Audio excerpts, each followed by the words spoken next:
Take a look at this woman. She thought her husband had been lying unconscious in bed for 6 months, his life hanging by a thread. But when she pulled back the bed curtains, what she saw was an unbelievably handsome face.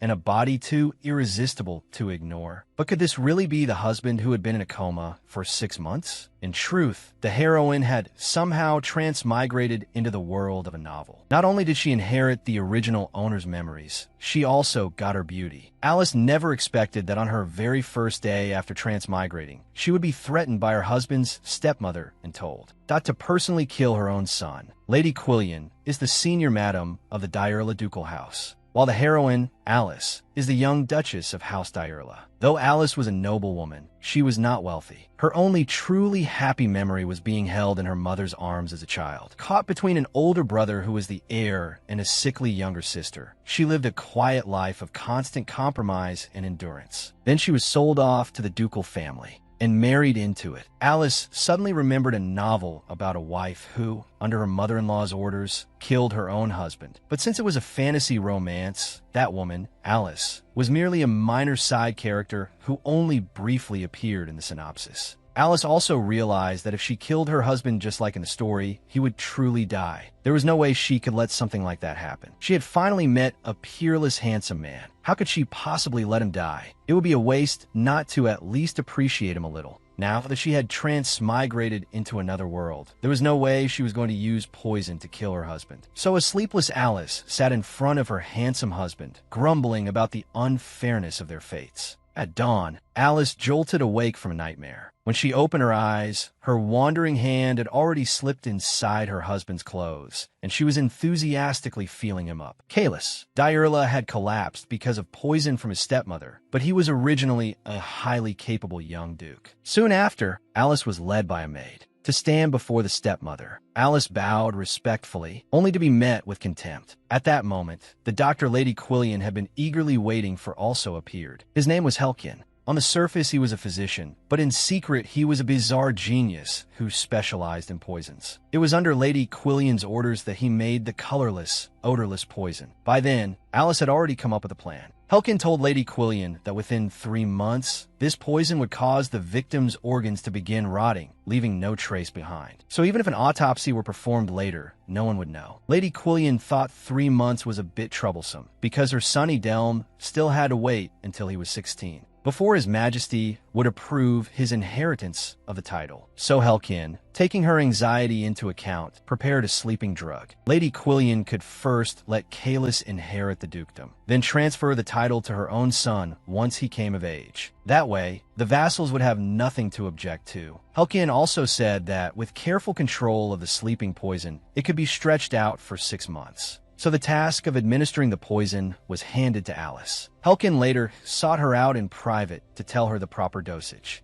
Alice said, "You're 35 this year, a highly knowledgeable medical expert. Your hobby is collecting poisonous plants, isn't it?" Helkin had not expected the Duchess to know him so well. Alice replied that she had looked into him a little and found some rather unexpected things. Helkin suddenly acted very confident, as if he had nothing to hide from the senior madam. But Alice seemed completely certain of victory and asked him why, knowing all that, he still dared lay hands on the Duke's property. Helkin shouted back, insisting she had no evidence and was slandering him without cause. Suddenly, Alice pointed toward the bookshelf and told him that if someone pushed it over right now, would he still be able to talk so calmly? Helkin immediately grabbed Alice and begged her not to do it. In truth, behind that bookshelf were the rare poisonous herbs Helkin had collected, worth as much as an entire mansion. After Kalis collapsed, Helkin took advantage of the chaos caused by the Duke's absence to secretly steal a family heirloom from the ducal house and use it to buy the toxic plants. Alice calmly smiled and said, "If I tell Mother about this, do you think you'll survive?" By then, Helkin was trembling in fear. Alice told him not to panic. She said she wouldn't kill him. She just wanted to make a deal. This man was the only remaining retainer of Kalis still left in House Dyerla, the butler, Adolf. For the sake of public image, Lady Quillian pretended to devote herself to the Duke and had the butler feed him medicine. But in reality, it had no effect at all. In order to drive the butler away from Kalis's side and finish the Duke off completely, she arranged for Alice to come in. Alice told Adolphe that Dr. Helkin had personally brought her the medicine. A strange look appeared on Adolphe's face. Kalis lost his mother right after he was born, and after his mother's funeral ended, the stepmother who had just entered the household, Lady Quillian, also lost her own child at birth. An obscure noblewoman lost her child, and everyone thought Lady Quillian would be driven out. But she was lucky. Not long after, the Duke suffered a riding accident and was left with impaired mobility. Because of various scandals, the ducal family's prestige plummeted. The retainers had no choice but to entrust the Duke's affairs to Lady Quillian. At the time, Kalis was only 2 years old. From then on, Lady Quillian controlled the ducal family. But as Kalis gradually grew up, he began to disgust her, so Lady Quillian was determined to kill Kalis at any cost. She not only poisoned his food, she even sent assassins after him. But all of it ended in failure. So she sent the 12-year-old Kalis off to war. Everyone thought Kalis would die on the battlefield. Yet, to everyone's surprise, he returned stronger than ever. On top of that, because he made enormous contributions during the war, Kalis formally inherited the ducal title at 16. It was a perfect return by every measure, except that during his years at war, he had suddenly acquired a younger brother. After that, Lady Quillian moved to a separate residence. Perhaps because Kalis spent the next 10 years focusing on rebuilding the nearly bankrupt ducal house, he temporarily forgot about her existence. Lady Quillian did not fully trust Alice, so she sent a maid to watch her. But how could any of them know that Alice had already finished laying out her plan? What Alice gave Kalis was not poison, but a nutrient solution Helkin had prepared. Back then, Alice had asked him to make an antidote. Helkin told her there was no antidote for the poison the Duke had taken. In fact, even without more poison, if he were simply left untreated, he would die within a year. The poison would only make him die faster. So Alice told Helkin to make a nutrient solution in a color similar to the poison instead.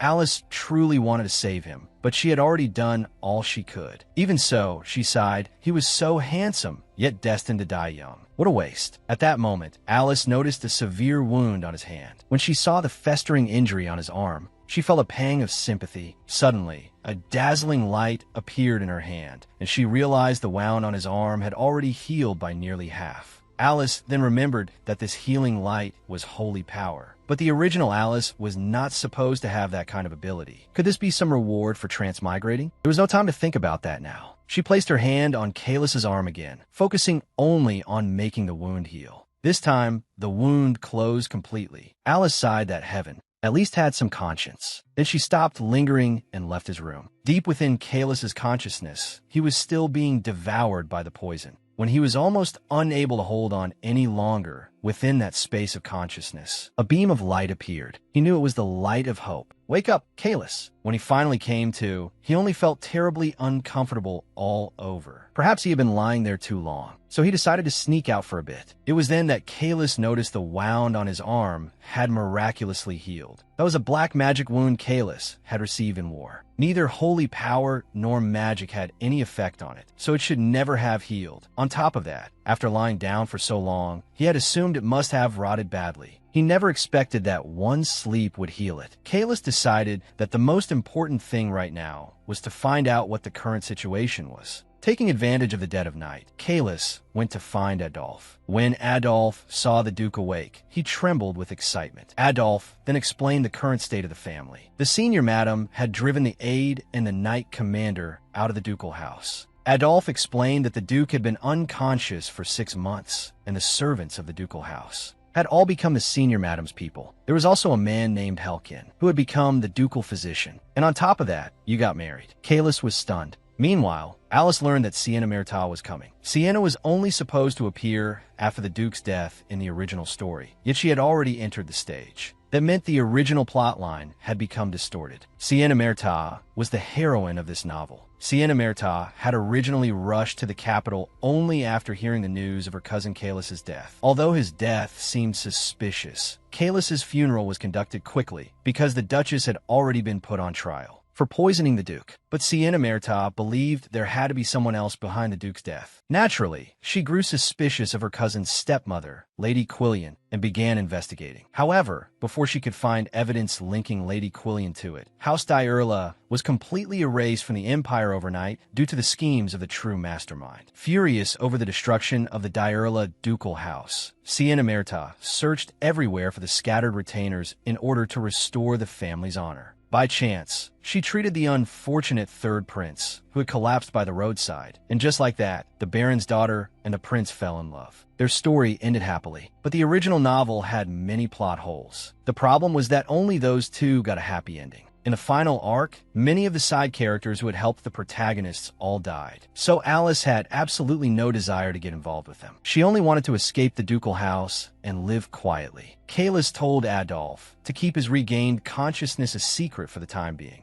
The ducal house was now in Lady Quillian's hands, so Kalis needed time to restore his vassals. As for Alice, Kalis said he could not sympathize with a woman he had never met before. The next day, Alice not only greeted him, she also thought he looked even more handsome today. With embarrassing remarks constantly hanging at her lips, Kalis simply thought she was a madwoman. A maid brought in a basin of water to wipe down the Duke's body. When Alice learned that she was supposed to clean the Duke herself, she froze. The maid assumed the task must be quite shocking for a noble lady. Meanwhile, Alice was blushing at the thought of wiping down a grown man's naked body. Looking at those tempting chest muscles, Alice couldn't help swallowing hard. Alice told the maid to leave first. She wanted to wipe down the Duke herself. At that moment, Alice imagined Kalis as a statue that needed polishing. She carefully began wiping his body. Kalis, meanwhile, found it unbearably ticklish. Alice even told herself she really had a talent for cleaning. Look how shiny he was. Kalis could barely be bothered to complain anymore. Then suddenly, just as Alice was about to wipe farther down, the butler burst in. The moment Alice saw him, it felt like the sky was falling. She instantly panicked and stammered so badly she could hardly speak. But Alice forced herself to stay calm, thinking that acting flustered now would only make her look suspicious.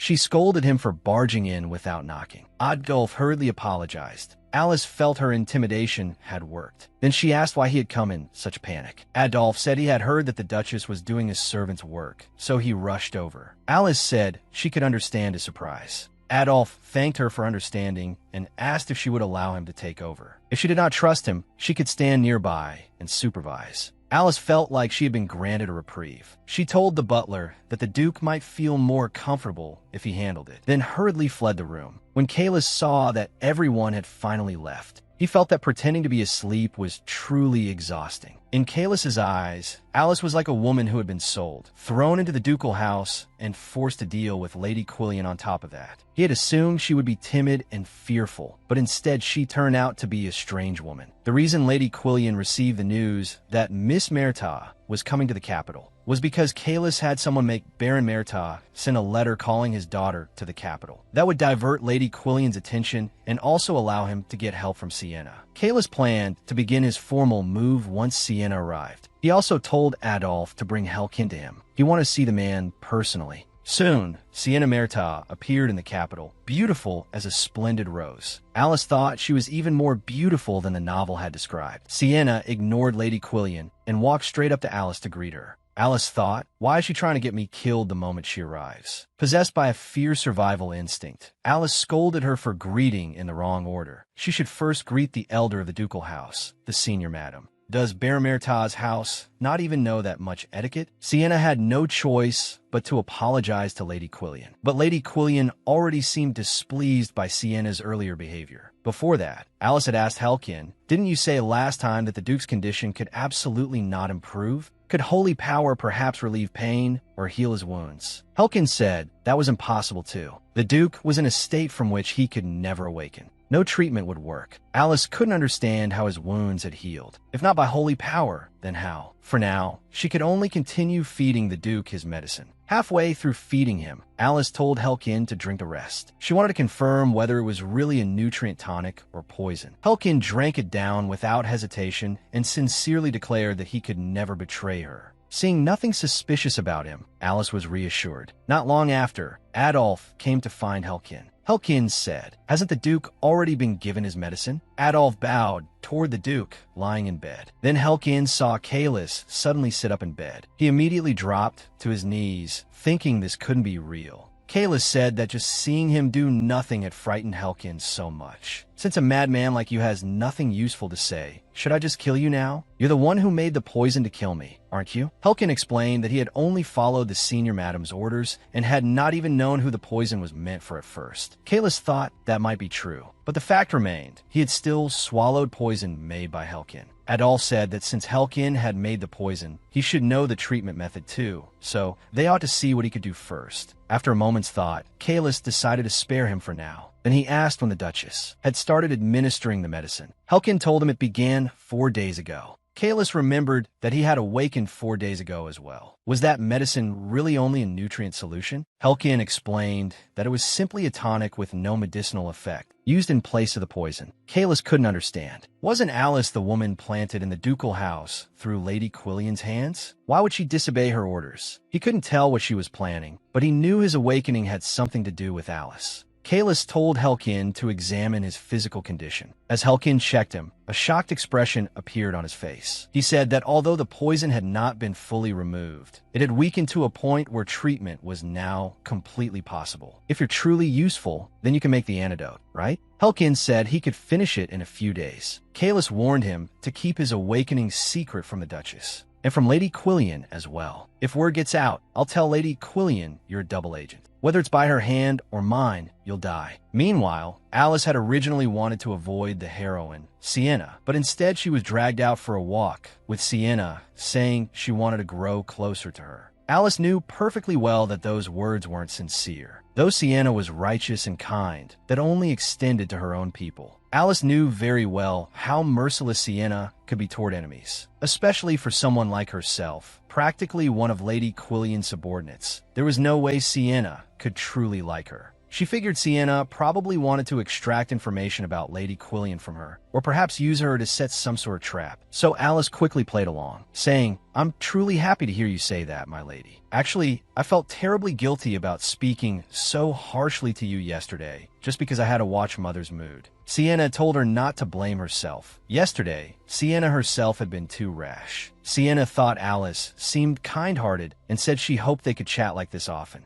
Alice replied that she still had to care for the Duke, so she would be taking her leave. But Alice knew this would not do. She had to get out of here quickly before the real battle began. It was then that Alice finally remembered her ability. There was a special law in the Empire regarding holy power. If one became a priest or priestess under the temple's protection, then even nobles could not casually touch them. The only one who could judge clergy was the Pope. So Alice wanted to become a temple official. That way, even Lady Quillian would be unable to harm her. Just as Alice was rejoicing, she discovered there was another condition. Only a pure person could qualify to become temple clergy. But Alice had already been married. Legally speaking, she could no longer be considered pure. Her eligibility was therefore ambiguous. Alice wanted to visit the temple in person and ask about the application process. But Lady Quillian would never easily allow Alice to leave the house. Still, Alice had no intention of giving up this chance. That day, she discovered that the one who came was not the butler Adolf, but Helkin. Helkin looked helpless and explained that all the servants in the ducal residence were so busy they were overwhelmed, so he had come instead. With no other choice, Alice had him wipe down the Duke's body. This instantly threw Helkin into a panic. Alice immediately noticed how odd that reaction was. Helkin hurriedly explained that he was only flustered because he had never done this before. So Alice wiped the Duke's upper body first. Helkin couldn't help asking, "Madam, is this really how you always do it?" Alice asked what the problem was, then explained that she simply treated the Duke's body like an expensive statue rather than a person's body. Hearing that, Helkin nearly failed to contain himself. Alice kept feeling that Helkin was acting strangely. She demanded to know whether he was hiding something from her. Helkin suddenly began stammering, not knowing how to answer. At that moment, the Duke lying on the bed suddenly opened his eyes. Helkin screamed in fright. Helkin quickly explained that he just hadn't been feeling well lately. Just then, Adolf arrived in time. To both Alice and Helkian, Adolf looked like a savior. After they left, Kalis was furious. He had nearly exposed himself. Adolf asked the Duke if he was feeling all right. Kalis only felt irritated. Just thinking of that woman felt like having a thorn stuck in his throat. Not only did she keep greeting him all the time, she also occasionally muttered inexplicable things to herself. And she had gone against Lady Quillian's orders by switching out the poison, which made him even more suspicious. The fact that she hadn't poisoned Kalis only made her intentions harder to understand. He considered her dangerous. If she could even deceive Lady Quillian, then she was even harder to predict than expected. There was no choice but to think about how to deal with her later.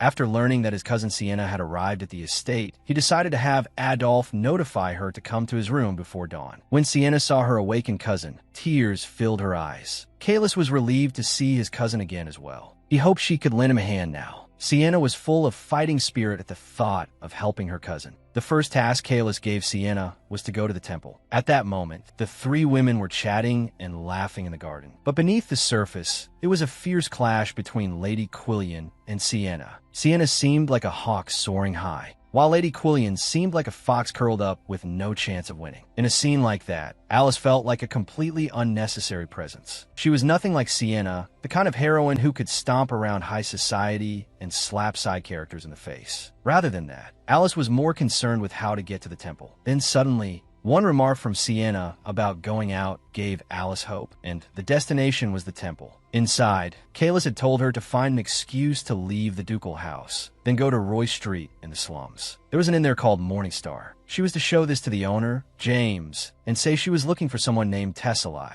Then he would give her information. Kalis wanted to find his former aide, Tesselai, because only then could he easily gather the knights. So Sienna used Kalis's health as an excuse and said she wanted to go to the temple to pray for him. Alice said that, as the Duchess, she felt ashamed. Lady Quillian pinned her hope of stopping Sienna from going out on Alice, but that was obviously impossible. Alice also wanted to go with Sienna to the temple. This shocked Lady Quillian. After Sienna left, Lady Quillian flew into a rage and demanded to know why Alice hadn't stopped her. She also warned her not to let news from the ducal house leak out. Alice told her, "Only by doing this can I keep an eye on her. If we blindly forbid her from going out, she'll only grow suspicious. And if she writes to Baron Merta because of that, and the Baron personally comes to visit the ducal house, wouldn't he come to check on the Duke's condition? Then the news that the Duke can never wake up might cause an uproar throughout the capital." Alice used the excuse that they had to protect the ducal house's public standing until Lady Quillian's son came of age, and that there could be no mistakes before then. In the end, Lady Quillian agreed to let Alice go. Very soon, Alice would finally be able to go to the temple. Later, when Kalis learned that the Duchess would be going too, he seemed puzzled as well. Sienna said the Duchess seemed rather foolish. That made Kalis feel uneasy. Sienna also said that with her pink hair, golden eyes, and tiny frame,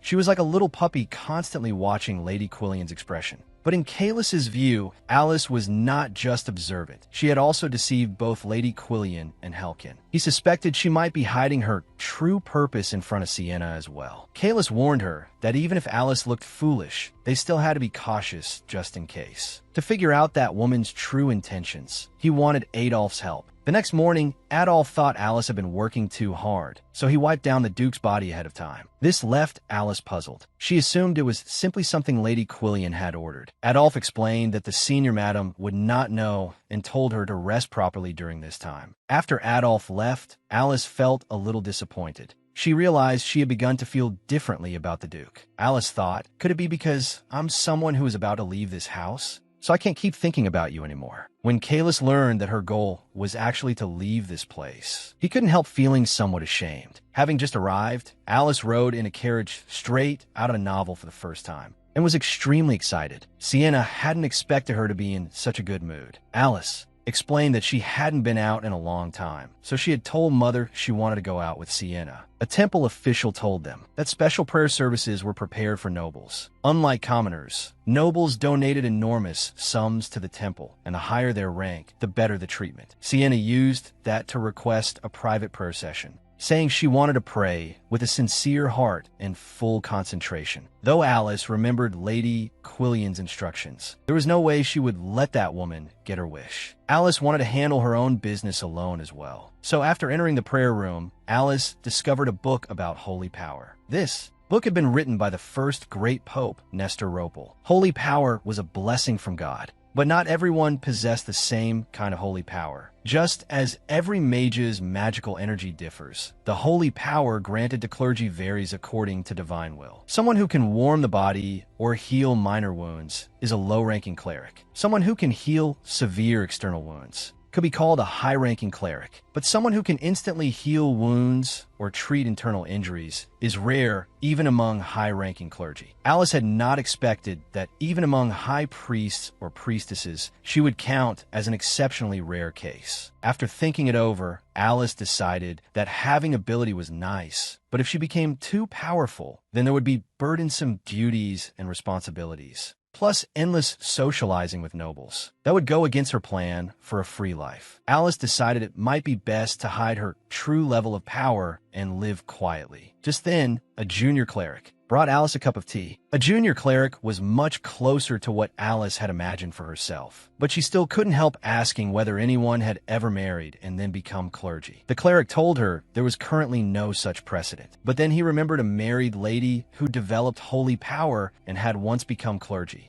Although she had been educated in the temple since childhood and had never undergone the formal blessing rite, anyone who suddenly manifested holy power could become clergy regardless of qualifications. This gave Alice a glimmer of hope. She was clearly delighted. The cleric took out an application form for temple registration and said the document might help her friend. He told her that first, in the special remarks section, she had to write that she possessed holy power. After that, she would undergo a holy power examination at the temple. Once the power was confirmed, the registration process would begin. But of course, that friend was Alice herself. The junior cleric exchanged names with her. Alice thought Roland was a very beautiful name. When they returned, Lady Quillian had already been waiting for quite a while and thought they had come back too late. Sienna gave a whole explanation, saying it was all for reviving the Duke's house and restoring the family's fate, so it wasn't troublesome at all. Lady Quillian could only smile awkwardly, but after Sienna left, she muttered that the girl was a sly little fox indeed. Then she started questioning Alice about why she had come back so late and whether she had gone somewhere else. Alice immediately denied it and told her that she had asked the temple official guarding the corridor, and Miss Sienna had not stepped out of the prayer room at all. Lady Quillian did not suspect her and instead told her to keep watching Sienna from now on. Finally, she reminded Alice to go feed her husband his medicine.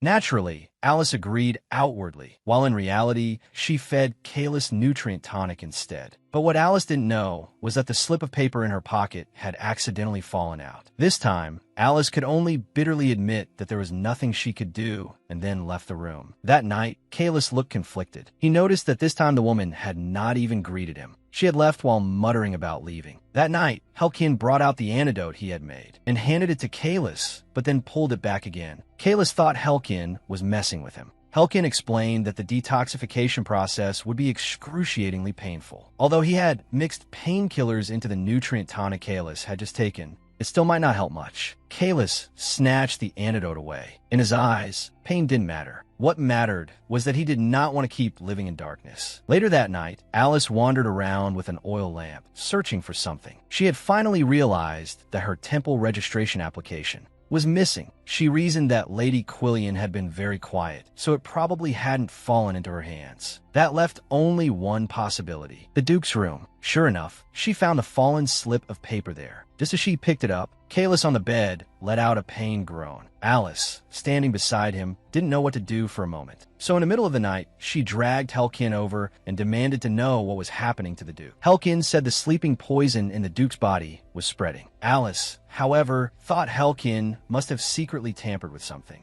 Helkin explained that this sleeping poison was unusual. It spread through the body periodically. Alice still didn't believe him, but in the end, she sent him away first because she intended to use holy power herself to help Kalis recover. Alice had originally not wanted to pity him, but she simply couldn't ignore it. So she tightly held his hand and began releasing her holy power, instantly calming the struggling Kalis's condition. Alice suddenly felt exhausted. A few minutes later, Kalis jolted awake from his dream. When he opened his eyes, he found that woman collapsed over his blanket. He noticed that she really was rather pretty. Pink hair, golden eyes, and a tiny frame. She really did look like a little puppy. Kalis noticed that his body felt incredibly light. While he had been unconscious in the darkness, he had seen a light shine on him. The pain had disappeared, and the feeling was the same as when he had awakened recently. Based on Adolf's earlier account, he realized that Alice was the benefactor who had saved him. Kalis sensed the holy power within her and believed her ability might even rival the Pope's. So Kalis swore he would never let her go, because Alice possessed exactly the power he needed. Then he noticed a slip of paper on the table. He discovered that it was actually a temple registration application. Kalis clenched it tightly and understood why she wanted to leave. When Alice woke up, she realized she had caused trouble again. But when she saw that Kalis's condition had stabilized, she let out a sigh of relief. Alice decided that before leaving, she would do her best to take care of him. That day, Alice came to the temple again. This time, she noticed that the coachman's voice didn't match his apparent age. It sounded very young. Sienna noticed her reaction and asked what was wrong.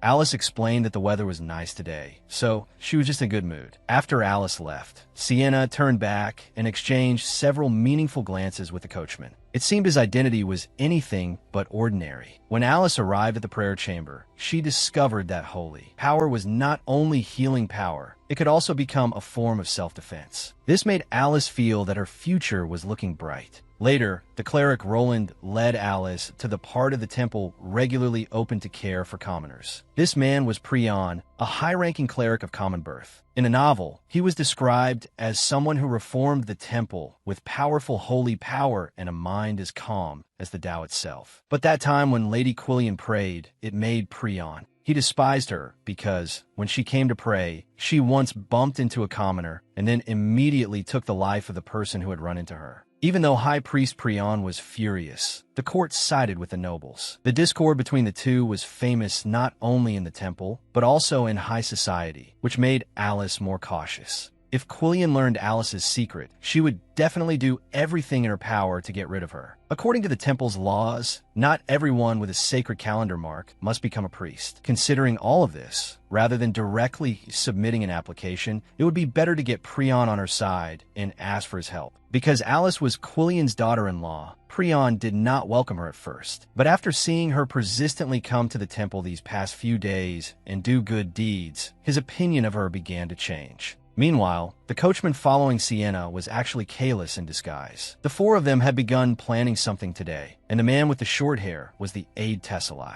That tearful-looking man was once David, commander of the Night Order. Kalis had come personally in disguise to gather information and learned that David had assembled all the knights. He felt their chances of overthrowing Quillian had greatly increased. The aide had also been investigating Quillian. He had continuously bribed Marquis Platine, who was famous for flattering the emperor, which was how his son managed to keep first place at the academy. Kalis had him gather the evidence that would help drag Quillian down completely. In truth, trying to poison Kalis alone was enough to get rid of Lady Quillian, but there was one hidden danger. That was the current emperor of the empire. Because the imperial family was corrupt, imperial authority had weakened day by day. Meanwhile, on the battlefield, Kalis had built up fame and power, and the Black Lion Knights surpassed the imperial family and the Imperial Night Order. The current emperor believed the throne's authority was being threatened. The first prince, the empire's only hope amid a rotten imperial family, was now unconscious. The second prince, who was notorious as a scoundrel, was very likely to become the next emperor. But the emperor had made it clear that he would not support the second prince, and so he trusted Kalis even less. Therefore, when the head of the ducal house fell, the emperor did nothing. He merely stood by and even allowed the unverified daughter of Count Godry to take the position of duchess. The emperor wanted Kalis dead, just like Lady Quillian did, and would protect Quillian no matter what. So Kalis and his people needed to gather as much evidence as possible, in case the emperor acted unreasonably. At that moment, in the temple infirmary, a child was hurt, and Alice used divine power to heal the child's wound. She also told them to keep it secret, and, of course, the children obediently listened to a priest. Alice's actions were fully seen by Prion. Alice still wanted to explain herself, but seeing her kindness, Prion smiled with relief. That was exactly the reaction Alice had hoped for. So she told Prion that she wanted to become a priest. Alice knew that even if someone was married, if they possess holy power, they could still become a servant of God. When Alice said that Lady Quillian would stop her from becoming a priest, Prion frowned. Alice then explained that she was a child abandoned by her family. Through some kind of deal between Lady Quillian and her family, she had become the Duchess of Diurla. As you know, my husband still hasn't awakened. For someone like me, with no future, this was the chief god's sudden grace. Alice did not know whether she could truly move him, but as she spoke like that, she herself almost couldn't hold back her tears. In the end, Prion solemnly agreed to her request. At the same time, Kalis, hidden in the dark, heard their conversation and thought that Alice had found the perfect person to protect her. Thinking of the hard life Alice had lived, Kalis did not know whether keeping her here was the right thing to do. But no matter what, he did not want to lose this ray of light. Alice, you have successfully caught your husband's attention. A few days after Prion agreed to help Alice, Lady Quillian mentioned that in 3 days, priests would come to the estate to treat Kalis. Once a month, priests visited the ducal house to use holy power on the fallen Kalis. Although their holy power was of no help to Kalis's recovery, Lady Quillian still summoned them every month to pretend to the outside world that she was carefully tending to the Duke. The priests received enormous donations from Lady Quillian, so they had no reason to refuse. The very next day, Alice told Prion about it. Prion thought it was a good opportunity. He could go to the ducal house under the pretext of a regular visit, and then announce that Alice was becoming a priest that day. That was also Alice's plan. At last, the day had arrived, but when it truly came time to leave, Alice felt somewhat reluctant. In the end, however, she suppressed her attachment, and then the temple carriage arrived at the estate. But to Quillian's surprise, Prion had come as well. When Quillian saw him, she couldn't resist provoking him. Prion, in turn, remarked that she did not seem at all worried about her son's illness. Quillian instantly exploded, thinking he actually dared to suspect her. But Prion explained, "My lady, every month you donate a large sum to the temple for your son, also that he may be treated with full devotion. So today, as well, we will do everything in our power so that your sincerity may reach the chief god." Quillian was left speechless by Prion's words. After that, the priests entered the Duke's room and treated him together.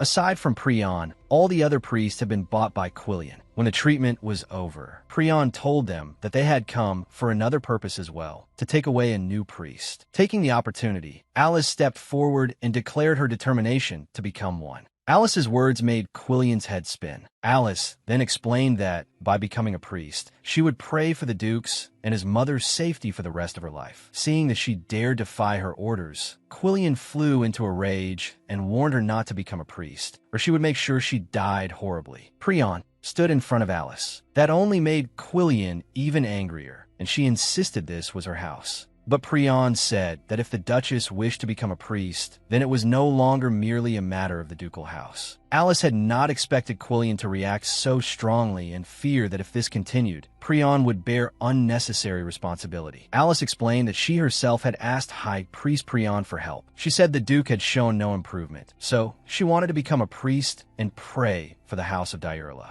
When Quillian saw that Alice would not obey, she prepared to punish her harshly. Suddenly, Kalis sat bolt upright in bed. The sight almost made Lady Quillian faint, and even Alice was shocked. The first thing he said upon waking was, "Is Alice my Duchess?" The look in his eyes was truly terrifying. Quillian didn't know how to answer for a moment, so Kalis repeated the question. Quillian could only explain that it was all for his own good. "As your mother, I had no time to care for your personal life, so I found you a wife to look after you." Then Kalis deliberately shifted the focus toward Alice and Prion. Prion told him that the Duchess wished to become a priest, but now that the Duke had awakened, everyone felt there was no longer any need for her to do so. Kalis told them to return in half a month. He said everything was too chaotic at the moment, and his body was still weak. Once things had stabilized in half a month, he would listen to the Duchess's decision then. Alice's wish to leave had now been crushed. That was also part of Kalis's plan. He intended to keep this woman here, and next he was going to have a proper talk with his wife. The empty room was left with only a man and a woman. Alice had never expected her husband to suddenly wake up. This was completely outside her plans. And Alice felt that, no matter how it looked, she seemed like Lady Quillian's person right now. Just as her husband, Kalis advanced step by step, Alice dropped to her knees with a thud. "My lord, please be magnanimous. Don't hold a commoner's faults against her. No, I mean a great man doesn't blame a lesser one. Lady Quillian ordered me to kill your grace, but I absolutely never obeyed. There's also a witness. His name is Helkin, the ducal physician." Kalis did not blame her. Instead, he was worried she would catch cold kneeling on the floor. Seeing that expression on his face, Alice thought she must be imagining things. Alice felt extremely embarrassed. Kalis told her that the reason he had been able to wake up was because her holy power had healed him. "Miss Holy Lady said my divine power brought you back to life. Then when I used holy power for the first time, were you already conscious?" Kalis replied, "Does that matter?" Only then did Alice realize just how humiliating this was. All the things she had said before, and even wiping his body and the like. Seeing how flustered she was, Kalis told her that he had only occasionally regained a little awareness, and that he had fully recovered consciousness only at dawn today. Alice said, "But when you just woke up, didn't you say you didn't know?"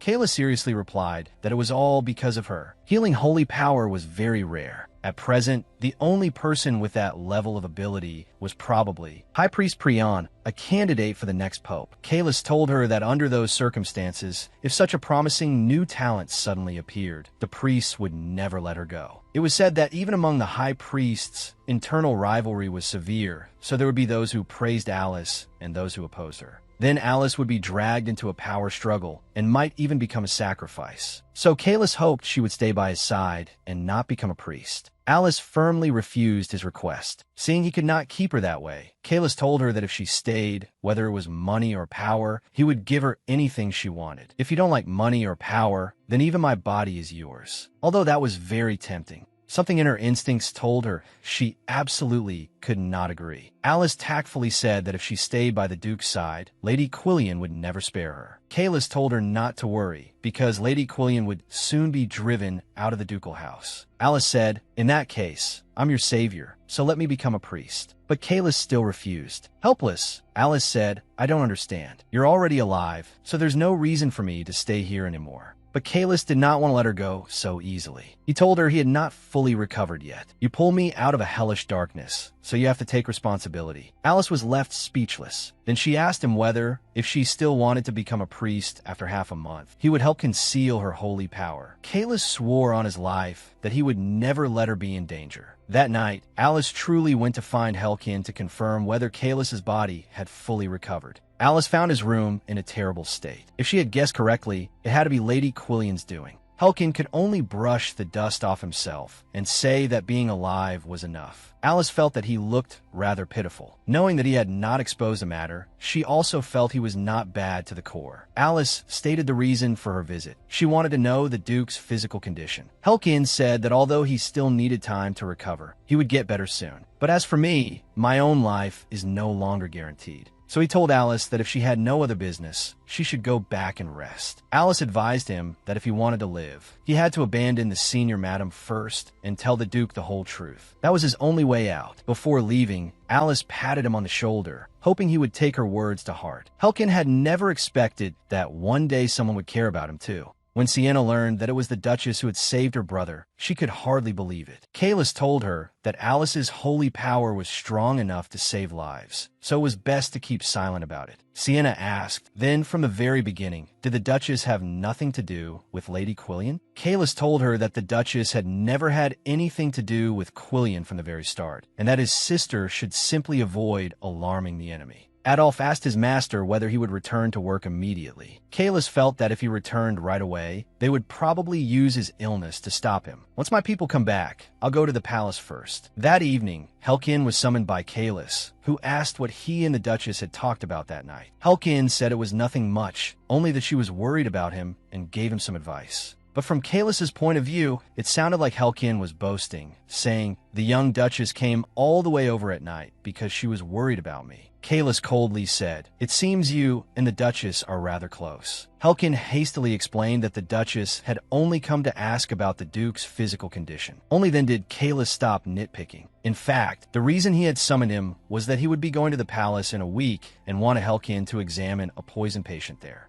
The person poisoned in the palace was the first prince. The fact that the prince had been bedridden for years was widely known throughout the empire. There was one more thing Kalis needed him to do. Lady Quillian would soon try to kill him again. This plan would use Helkin, since letting outsiders in was dangerous. He was to pretend to obey orders and record every word in this device, then present it as evidence on the day of accusation, seeing a chance to save himself. Helkin thought that if he could bring down Quillian and also cure the first prince, he might truly atone for his crimes. He immediately agreed to the Duke. Meanwhile, a very cute maid named Irene appeared at Alice's side. She was a maid specially assigned to her by the Duke. Irene treated her respectfully and worked diligently, making Alice feel very comfortable. Later, on the way to eat, Alice ran into Sienna. At that moment, Lady Quillian also happened to appear. She accused Alice, saying that after talking about becoming a priest and throwing the household into chaos, she was now shamelessly wandering around as if nothing had happened. But Sienna found that absurd. Didn't the Duchess say she wanted to become a priest for His Grace's sake? And I believe His Grace woke up because of the Duchess's prayers. Yet, Lady Quillian, you don't seem happy at all that His Grace awoke. Seeing the atmosphere turn bad, Alice wanted to slip away first. When Quillian noticed that Alice had a maid by her side, she instantly flew into a rage. How dare you act on your own and ignore your mistress? Kneel at once. I'll make an example of you.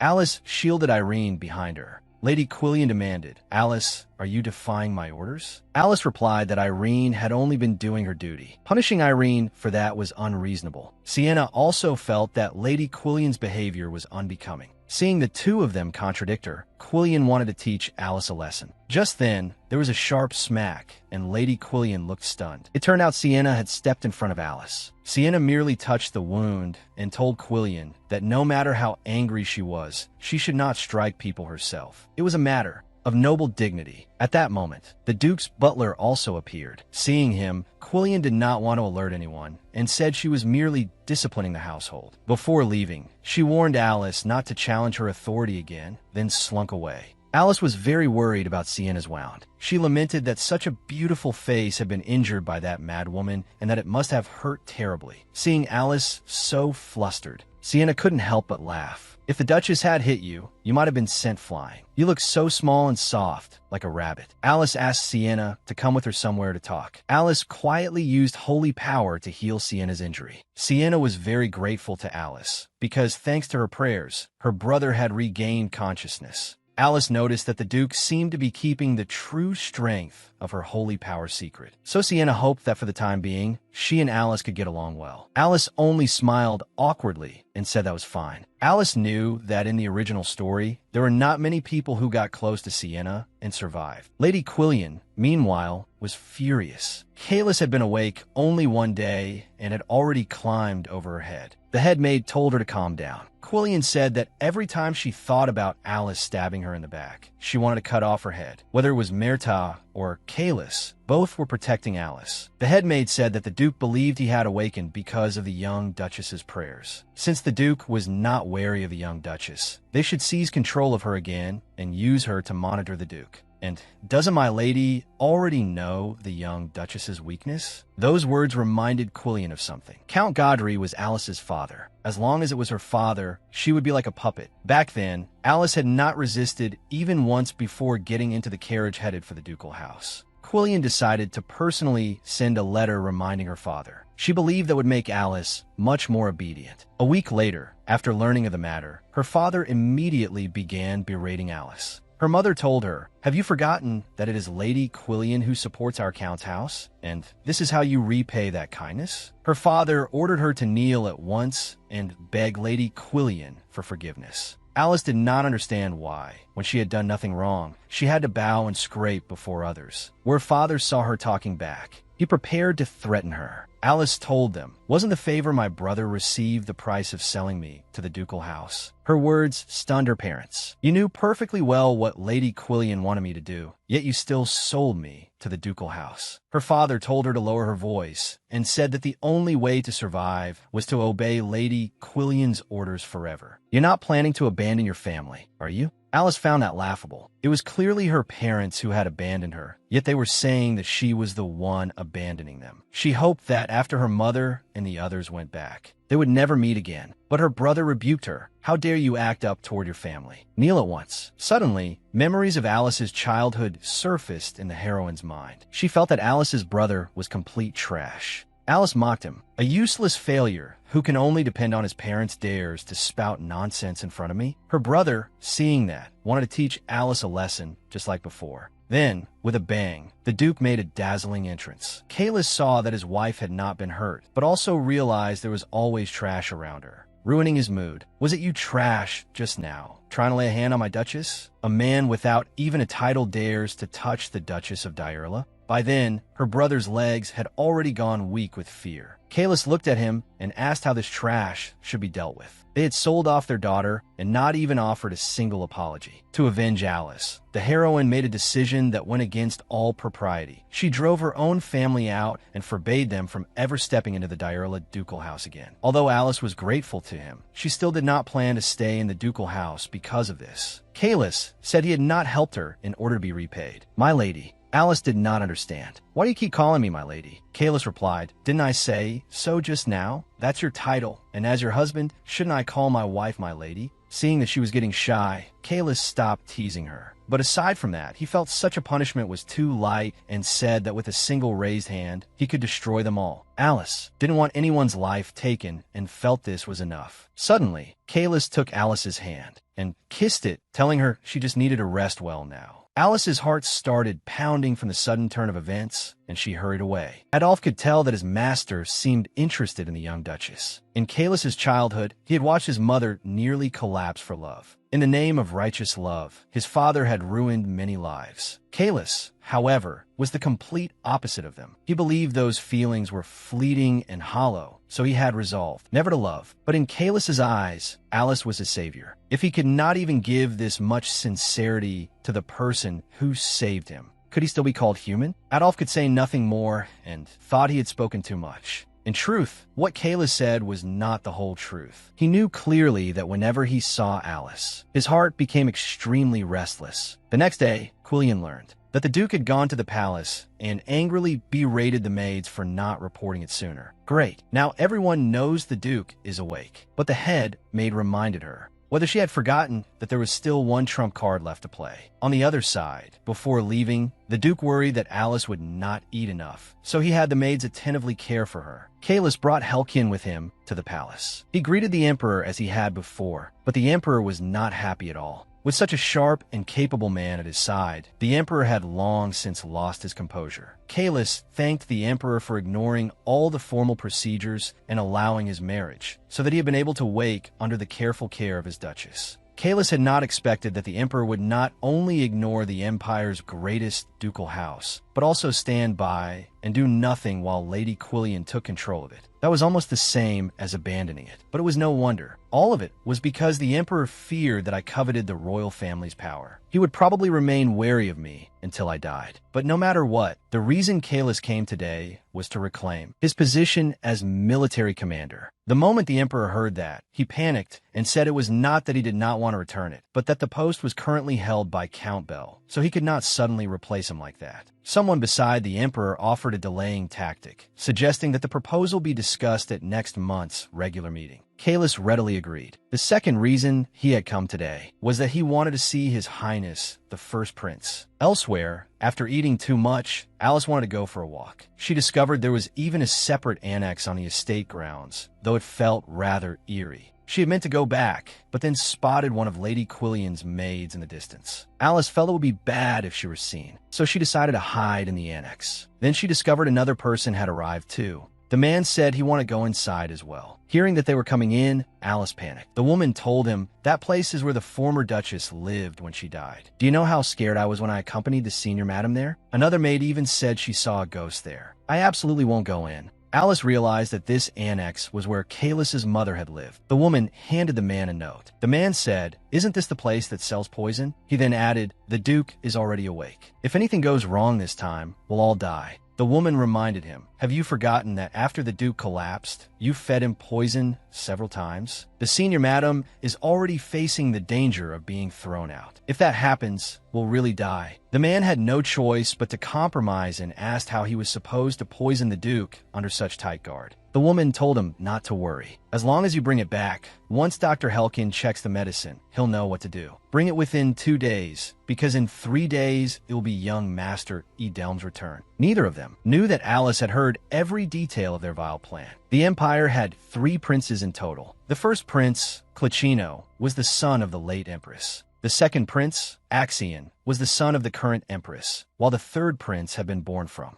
a one-night encounter with a maid who attended the Emperor. Of the 3, the most capable was the first prince, but he had fallen into a coma 2 years ago due to a poisoning incident. The second prince was nothing like the current Empress, who was known for her virtue. Instead, he was notorious in noble society for behaving like a thug. As for the third prince, he was called the Emperor's Stain, a figure whose face few even knew. Since he had entered the struggle for power, Kalis needed the first prince. More precisely, there was currently no one else who could replace him. Helkin diagnosed that the first prince had been poisoned by the neurotoxin of a plant called rurob, which grew in the palace of the Desert Kingdom on the western continent. It would not kill a person immediately upon ingestion, but would cause them to lose consciousness and fall into hallucinations. Kalis was somewhat impressed by his skill. Even the palace physicians, and indeed any physician in the Empire, had been unable to identify the poison, yet he had named it at once. It seemed that calling him a genius was no exaggeration, but Helkin told him that the prince had been poisoned for too long, and many of his internal organs were badly damaged. The antidote could only be bought in the Desert Kingdom, and making it would take a long time. By the time it arrived, the prince's condition would probably worsen even further. That made Kalis think of someone who could make a miracle happen. The next day, Kalis was very happy when Alice came to find him of her own accord. Alice told him that someone was trying to poison and kill the Duke, but Kalis looked completely calm.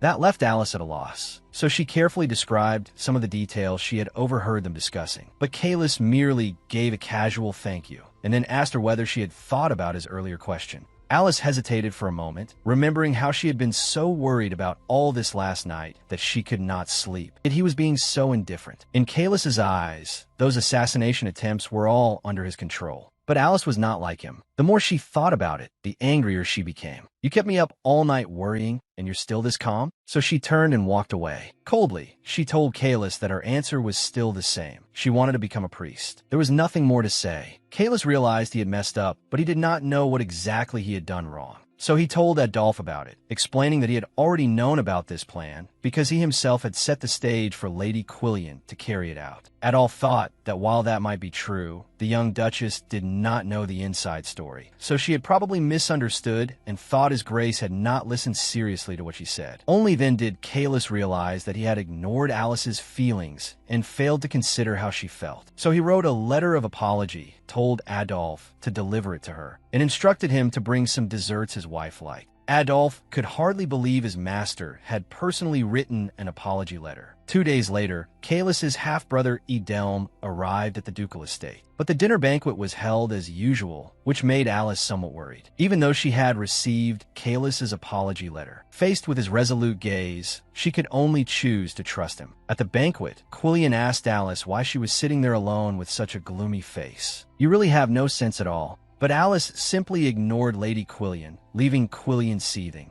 Seeing his mother humiliated, Edelm deliberately brought up the disturbance caused by his sister-in-law, trying to become a priest, saying that making such a scene was disgraceful. Alice, however, refuted him, saying it had not been some huge uproar at all. "Right now, everyone is happy, saying His Grace woke up because of my prayers. And the day His Grace awoke is a day of great significance. Yet to you, young master, it's nothing but a disturbance?" Kalis merely said, "Don't be too presumptuous, Edelm." Edelm had thought that even if she was a fake duchess, his older brother would still take his side. But in the next moment, that fantasy shattered because before everyone present, Kalis declared his wife's authority here. Edelm was left miserable. At that moment, Quillian had the servants bring over the dessert she had prepared carefully, telling him that these sweets also carried her prayer for his health. Inside, however, Quillian was overjoyed, convinced her plan was flawless. Just as Kalis was about to eat the dessert, Helkin suddenly burst in and stopped him. He told Kalis that the dessert was poisoned. Seeing her plan ruined, Quillian instantly flew into a frenzy. She told the Duke that he absolutely could not trust Helkin's one-sided claim. But Kalis felt that a physician in charge of his treatment would not make up something like this on his own, and he ordered Dr. Helkin to explain who was behind it all. Without hesitation, Helkin pointed at Quillian and produced the recording device, exposing the truth that Lady Quillian had tried to murder the Duke. Seeing herself betrayed, Quillian intended to drag everyone down with her, but it was like throwing an egg against a stone. Kalis told her, "How could you be so foolish?" Only then did Quillian realize something was wrong. Kalis told her that if she had not done anything stupid, he might have spared their lives. He had not expected that she would even abandon the life of her own child. Kalis ordered David of the Night Order to handle the matter. Everyone present was astonished. The Duke had decisively regained control of the Knights. Afterward, Quillian and her son were thrown into the dungeon. At the same time, the Royal Knight Order also arrived. The man told the Duke that he had come under the Emperor's orders to arrest the criminals. His name was Hades, commander of the First Royal Knight Order. He was also the watchdog of the true mastermind. Anyone who stood in his master's way would be killed without mercy. He was an extremely cruel man. Alice knew how terrifying this man was. In the original story, he appeared only after Lady Quillian had destroyed the Duke. David strongly objected because they were grievous criminals who had attempted to poison the Duke, so why should those people take them away? Kalis wanted to know what charges they were being arrested for. Hades explained that they were charged with grade manipulation at the National Academy, as well as improper solicitation and bribery. Because the matter concerned the Academy's reputation, the Emperor had ordered a full investigation. He even produced an imperial decree. Kalis found it ridiculous. The bribery case that had been quietly ignored all this time just happened to surface today. But since it was the Emperor's decree, Kalis could not openly tear up all decorum, so he had no choice but to let them take Quillian and her son away. At that moment, Hades noticed Alice beside him and asked whether she was the Duchess everyone had been talking about. Alice became wary. More than that, she was afraid. Kalis immediately noticed and stepped in front of her, saying, "I never expected Sir Hades to be interested in such vulgar gossip from high society." What a surprise. Hades tactfully replied that because his lord had taken an interest, he had grown curious as well without realizing it. "If I offended you, I apologize." Kalis responded that tomorrow he would properly report to His Majesty everything that had happened today, so the Emperor would not worry unnecessarily. After Hades left, the heroine knew that the lord he had mentioned was not the Emperor. He served someone else entirely. Alice was very conflicted about whether to tell Kalis all of this, thinking that even if she did, no one would probably believe her. Seeing that her complexion looked bad, Kalis wanted to know what had happened. At that moment, the aide Tessali appeared and seemed to have urgent matters to discuss with Kalis. Not wanting to disturb them, Alice went back to her room with Sienna. Kalis had noticed that although Alice looked surprised, she still seemed frightened, and he could not tell what exactly she was afraid of. Tessali reported that many royal knights had also gone to the house of Marquis Platine, who had accepted Lady Quillian's bribes. So he believed the Emperor knew they had intended to strike first. If things continued like this, His Majesty would not conduct a proper investigation and would simply reduce Lady Quillian's crimes before sentencing her. Because of the imperial decree, there was no other way for now. But to deal with a situation like this, all they needed was enough evidence. Still, the more Kalis thought about it, the stranger it felt. The Emperor had orchestrated all of this, but he was not that kind of man, nor did he have anyone that clever by his side. And there really was one such person, the current Empress, Larry. She was called the only light in the corrupt imperial family, a woman with no flaws anyone could find. Alone amid that mad royal household, she radiated a noble, aloof brilliance. Yet from a common-sense perspective, it was precisely because she seemed too perfect that people found her suspicious. Kalis recalled how not long ago, in front of the first prince's palace, the Empress had apologized to him on the Emperor's behalf. She had also mentioned that now that the Duke had awakened, she intended to ask His Majesty to treat the marriage as though it had never happened. But Kalis had refused. He had no intention of divorcing Alice. The Empress had not expected the Duke to be so devoted to his Duchess, and had found herself wanting to meet her. At the time, Kalis had not thought much of it. But now, thinking back, he wondered whether her sudden mention of the marriage had truly been kindness or something else. The next day, Alice felt deeply uneasy. She asked Prion to handle the paperwork for entering the temple. Even if Kalis had awakened, Alice had already become a priestess. She had brought the impossible to awaken Kalis back from unconsciousness. And now Tasis, who originally appeared only in the latter half of the novel, had shown up as well. Alice knew that, without her realizing it, the original plotline was becoming more and more distorted. Before things got worse, she wanted to leave the ducal house, but things did not go as planned. The Empress wanted to see Alice in person. Since it was an imperial summons, Alice had no good way to refuse. The Empress seemed delighted to meet the Duchess. Alice, however, looked shocked the moment she saw her. Though the Empress was older, her elegant beauty had not faded in the slightest. She was even comparable to rose-like Sienna. In fact, she was more beautiful than the novel had described, and yet there was no doubt about it. This woman was the final boss of the story. Using her beautiful appearance and lofty status, the Empress manipulated several lovers as though they were her chess pieces. In addition,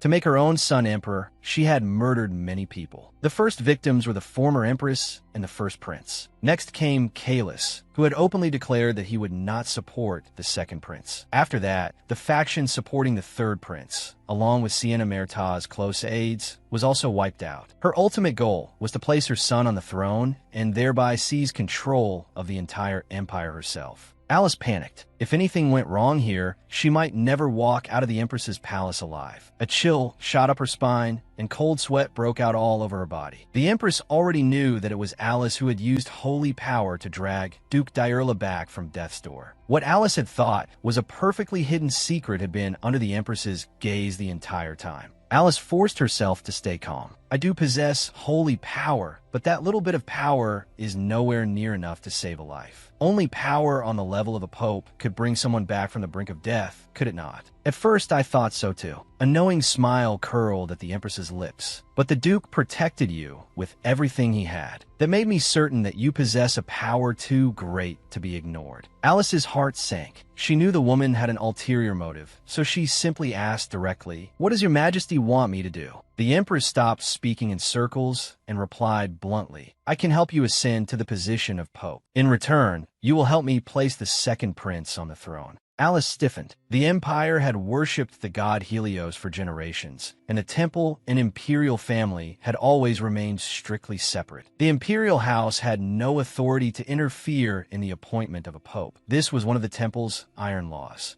Likewise, the Pope could not involve themselves in the struggle for imperial power. Anyone who violated that would face divine punishment. Yet the Empress before her had brazenly proposed such a treasonous bargain as though the law meant nothing. Alice instantly grasped the key point. Prion would never reveal the secret of her holy power. The only possibility was that the Empress had planted spies inside the temple, and not low-ranking priests, either. If Alice agreed and became Pope, she would become the Empress's most obedient puppet. The peaceful, comfortable life she had once longed for would vanish completely. She had to refuse. Just as Alice was at a total loss, her thoughts in chaos, the sound of fighting suddenly rang out. It was Kalis. After learning that Alice had been forcibly brought to the Empress's palace, he had barged in without hesitation. Alice looked at him as though a drowning person had found driftwood, and hope instantly flared in her eyes. "How dare you? This is Her Majesty's private palace. How could you break in here?" a maid cried, stepping forward to stop him. Kalis first bowed to the Empress in apology, but there was an unmistakable urgency in his voice. "This servant learned that my wife had suddenly been taken away, and even the royal knights insisted on barring the way. I was so overcome with worry that I offended your highness in my haste. I am willing to accept punishment." The Empress did not make things difficult for him. She merely watched coldly. Kalis quickly crossed to Alice's side, his fingertips lightly touching her pale cheek. "I truly did not expect the Duke and Duchess to be so deeply devoted to one another," the Empress remarked with false sentiment. "My wife is unwell. I sincerely ask your highness to allow me to take her back to the estate to recover." Kalis spoke directly, leaving no room for negotiation.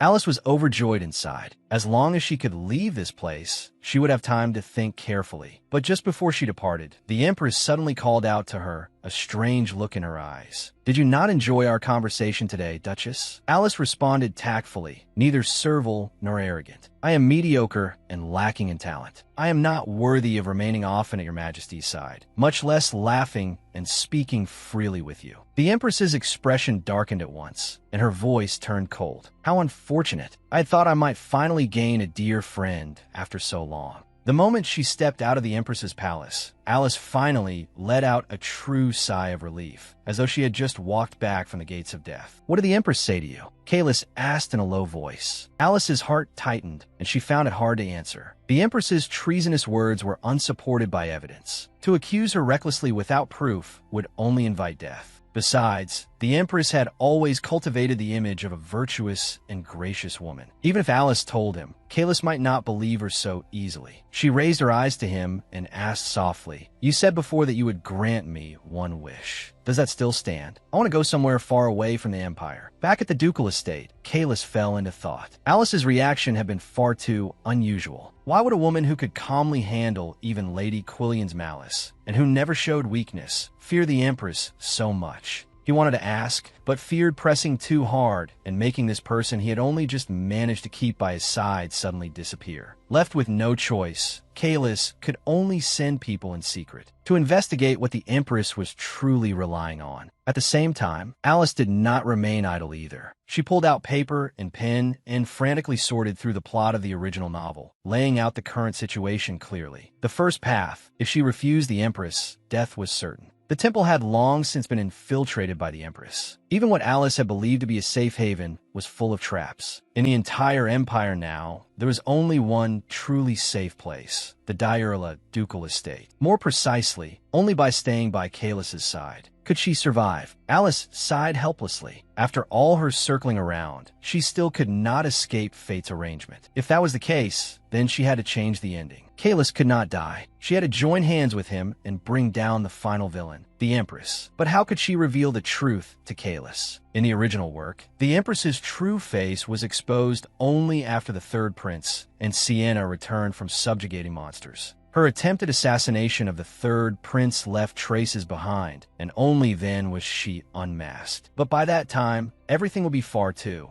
late. Then Alice suddenly remembered an earlier clue: Lady Rosetta's death. That accident at the royal hunting tournament had in fact been the Empress's doing. If Kalis could personally attend the hunting tournament and witness the Empress's scheme with his own eyes, then they would hold the trump card for a decisive blow. Just as hope ignited in Alice's heart, a faint sound suddenly came from the balcony. An assassin. She had not expected the Empress to be this ruthless. Negotiations had just broken down, and she had immediately sent someone to take Alice's life. The assassin thought Alice was lying in bed and drove a dagger down viciously. Alice took the chance to flee desperately, but the door was suddenly pushed open, and another assassin blocked the way, raising his sword toward her. At that critical moment, Alice barely dodged. Driven into a corner, she grabbed cosmetics and a vase from the table and hurled them wildly. The vase struck the assassin in the forehead, but it did nothing to stop his determination to kill her. Alice suddenly remembered that holy power could be used offensively. She immediately activated it, and a flash of golden light shot out. The small wound on the assassin's body was healed instantly. Alice was dumbfounded. She had actually used her holy power to heal the enemy. The assassin sneered and raised his sword as he advanced. Just as death loomed over her, the door was kicked open with a bang. "Stop!" The assassin's attention was drawn away at once. Seizing the chance, Alice shoved him over with all her strength and stumbled behind Kalis, clutching tightly at the hem of his clothes. Outside the estate, a fire suddenly broke out, and the servants cried out in alarm, "Thief! Catch the thief!" Alice knew very well that this was nothing more than the assassin's trick to cover up the truth. Kalis's eyes turned icy. Standing protectively before Alice, he said, "Not a thief." This was a premeditated assassination. One scream after another rang out. Alice covered her ears, too afraid to look. A moment later, the sounds of battle died down. Kalis had dealt with every assassin. He lifted a hand and wiped the blood from his cheek. Alice glanced at the corpses strewn across the floor, and her legs gave out beneath her. She collapsed into Kalis's arms. Only then did she truly understand how cruel this world was. More than fear, she worried about Kalis' safety. After bathing, Kalis came to find her. Moonlight spilled across his broad, well-defined chest. Alice's face instantly flushed red. She hurriedly thanked him. "Thank you for saving me again." "It was what I should do," Kalis said firmly. "And those men were trained. Assassins. Do you have anyone in mind who might be behind this?" Alice fell silent. By day, the Empress had appeared so dignified and benevolent, and by night, she had sent assassins. Even if Alice spoke, Kalis might find it hard to accept. "I don't know." Kalis did not press further. "It's all right. I'll interrogate the survivors and investigate the clues to find the one behind this." At last, Alice made her decision. "I accept your earlier proposal." Kalis froze slightly. "I will use 1 year and my holy power to completely heal your body. Someone is determined to kill me now. I need your protection." Kalis did not hesitate in the slightest. His gaze burned. "For this year, I will do everything in my power to protect you." Just then, his subordinate David came to report, "My lord, the surviving assassin killed himself the moment he woke up. It was done with extreme decisiveness. The person behind this must hold no ordinary status." Kalis's expression darkened, and he told him to withdraw.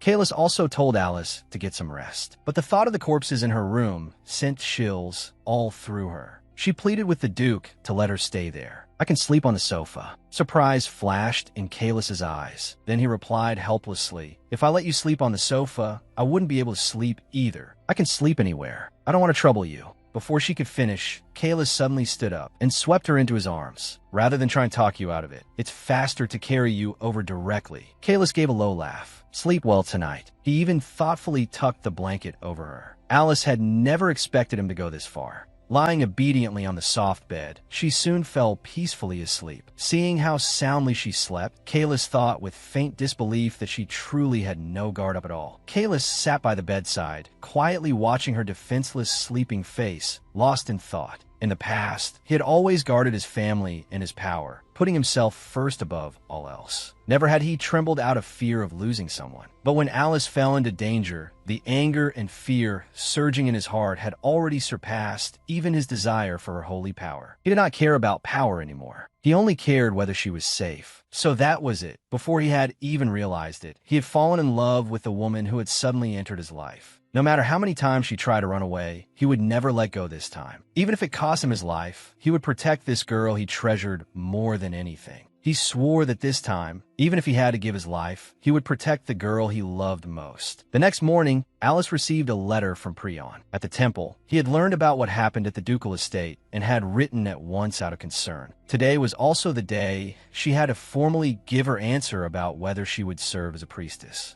Alice made up her mind to refuse him in person. Meanwhile, Kalis was busy with government affairs. Once Alice had finished dressing, she went forward to greet him. "Did you sleep well last night?" There was a gentle smile in Kalis's eyes. "Thank you." Alice's cheeks reddened slightly. "You look busy. Is it because of the princes?" Kalis replied helplessly. "I will not support the crooked second prince, and the first prince is already beyond saving. I plan to look among the collateral branches of the imperial family for a suitable heir. I should be able to find a target at the hunting tournament." Alice's heart stirred. She reminded him tactfully, "Doesn't His Majesty still have another prince?" Kalis and his aide exchanged glances, and both shook their heads. The third prince's whereabouts are unknown. No one knows whether he is alive or dead. He was born from His Majesty's affair with a palace maid. His Majesty considered him the greatest disgrace of his life. From the moment he was born, he was cast into an abandoned palace in a remote corner of the imperial grounds. No one has ever seen his true face.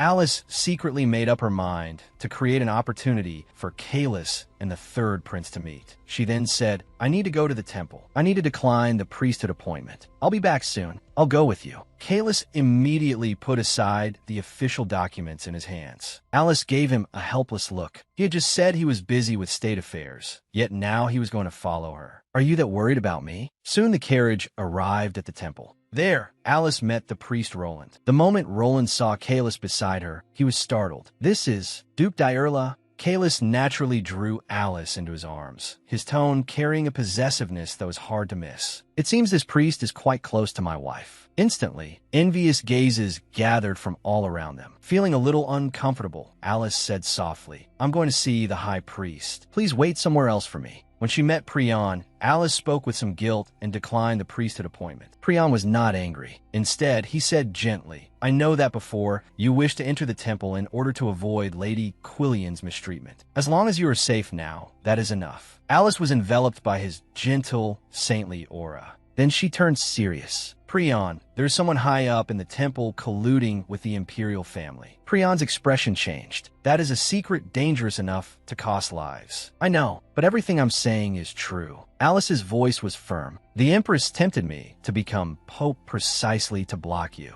from ascending to that position." Priyan chose to believe her, but warned, "My lady, this matter is extremely dangerous. It must never be spread outside. If word gets out by accident, your life will be in danger." Just then, a little girl suddenly bumped into Alice. Thrown off balance, Alice fell to the ground. "I'm sorry. I wanted to find my mother quickly, so I wasn't watching where I was going." The little girl was trembling with fear. "It's okay, don't be scared. I'm fine." Alice hurried to comfort her. Priyan stepped forward to help Alice up. The moment she stood, a sharp pain shot through her ankle. Only then did she realize she had sprained it. Priyan comforted the little girl, saying, "But next time you must watch where you're going, and you should apologize properly." The little girl was grateful that Big Sister had forgiven her. Alice told her to be more careful when walking in the future. The obedient little girl then scampered away on tiptoe. The way she moved was so adorable that both of them found it cute. Just then, Priyan noticed Alice's injured ankle. "I'll treat you with holy power," he said.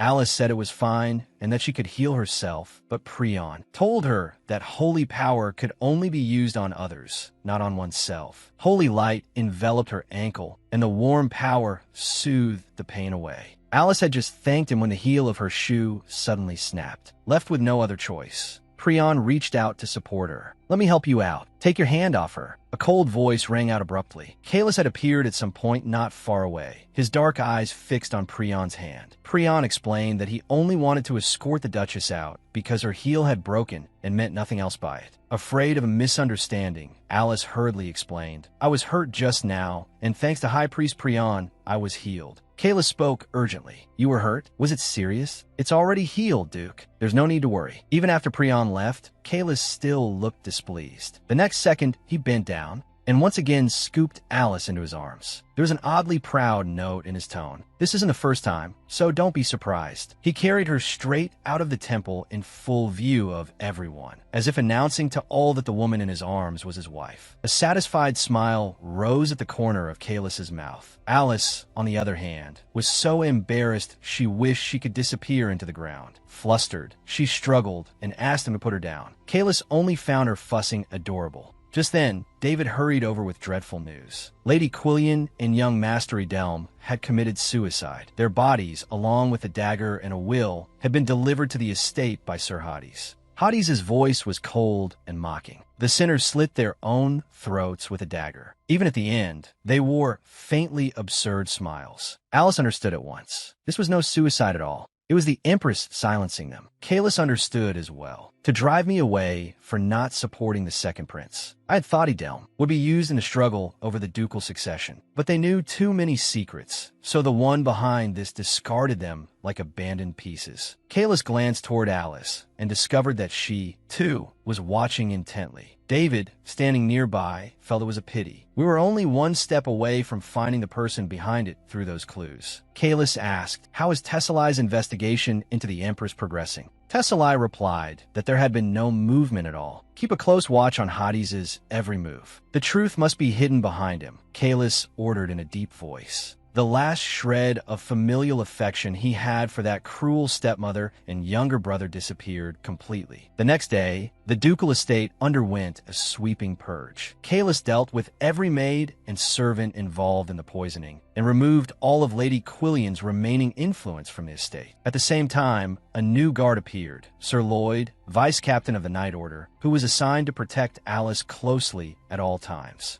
In the original novel, he was one of the warriors who endured to the very end, fighting drenched in blood amid the monster tide. He was a trustworthy ally. From then on, Lloyd followed Alice everywhere without leaving her side, carrying out his duty with complete dedication. Looking at the bodyguard glued to her every step, Alice could only think helplessly that this close protection might be a bit too thorough. Once her safety was secured, Alice moved her core plan to the top of the agenda. She had to create an intersection between Kalis, the third prince, and Sienna, these three key figures. In the original novel, the third prince's life changed after he met Sienna. He had mistakenly eaten poisonous grass and nearly frozen to death. It was Sienna who saved him, and he fell in love at first sight. Willing to become the sword of her revenge, he resolved to compete for the position of crown prince for her sake. To make all that happen, she first had to tie Sienna and the third prince together. And before that, she herself had to become Sienna's friend. Alice decided to act immediately and took the initiative to invite Sienna out. She deliberately chose Roy Street. According to her memory of the novel, this was where the third prince often appeared. To make sure the plan would not fail, she had also prepared a special brooch with sleeping medicine hidden inside. She could not help worrying that if the two simply met in an ordinary way, without any special situation to catalyze things, they would most likely pass by each other as strangers, without a second thought. So this brooch was her way of creating, no matter what, an opportunity for a bond to form between them. Following her memory, Alice brought Sienna and the accompanying Sir Lloyd to a quiet alley. At the end of the alley was a bookstore, the very place the third prince often visited. As soon as they reached the alley's entrance, Alice accidentally collided head-on with a man walking toward her. His hat fell to the ground. She quickly bent to pick it up, but the instant she lifted her head, her breath caught. Golden hair, a pair of distinctive red eyes. Even in the shadows, they stood out sharply. It was the very person she had been searching for, the third prince. The third prince looked displeased under her fixed stare, especially because she was still clutching his hat and not letting go. At that moment, Sienna hurried over to support Alice and asked with concern, "Are you all right?" The moment Sienna turned her head, her gaze met the third prince's directly. Alice rejoiced inwardly. Yes, this was a fateful exchange of looks. But nothing happened, not the slightest ripple. It was as if she had merely seen a stranger. Unwilling to give up, Alice asked Sienna, "Wasn't that man handsome?" Sienna shook her head seriously. "No matter how handsome he is, he can't compare to my brother." Alice was helpless. Seeing the third prince turn and enter that bookstore, she immediately pulled Sienna in after him. Sienna already loved books, so the moment she entered the shop, the shelves drew her in and she became absorbed. Alice soothed her softly. "Take your time looking. We have plenty of time." Before long, the third prince picked out his books and prepared to pay and leave. Just then, the bookstore owner called cheerfully toward the back. "We just got a new batch of novels in the basement. Anyone interested can take a look." Alice's eyes lit up, and she seized the chance, deliberately speaking loudly. "Shopkeeper, I want that new novel." The owner teased. "Does this noble lady also enjoy those rather improper romance novels?" Beside her, Sir Lloyd's ears instantly turned red, and he awkwardly turned his face away. Alice had no mind for any of that and said decisively, "I'll take every new arrival." The owner was overjoyed, exclaiming that he had found himself a wealthy patron. Alice immediately turned to Lloyd and said, "Sir Lloyd, please help the owner bring the books up." Though somewhat surprised, Lloyd respectfully followed the owner down to the basement. After sending Lloyd away, Alice immediately chased after the third prince. She had to seize this chance to meet him alone. She did not notice that at a street corner not far away, Kalis had followed after her as well. He simply could not rest easy letting his wife go out alone. But in the blink of an eye, Alice had vanished from sight. Meanwhile, the moment Alice ran out of the alley, she was targeted by two thuggish ruffians. "A pretty little madam like you, all alone?" A cool voice suddenly sounded from behind her. "Stay away from her." It was the third prince. The very next second, however, the third prince was beaten to the ground by the thugs. Alice was stunned.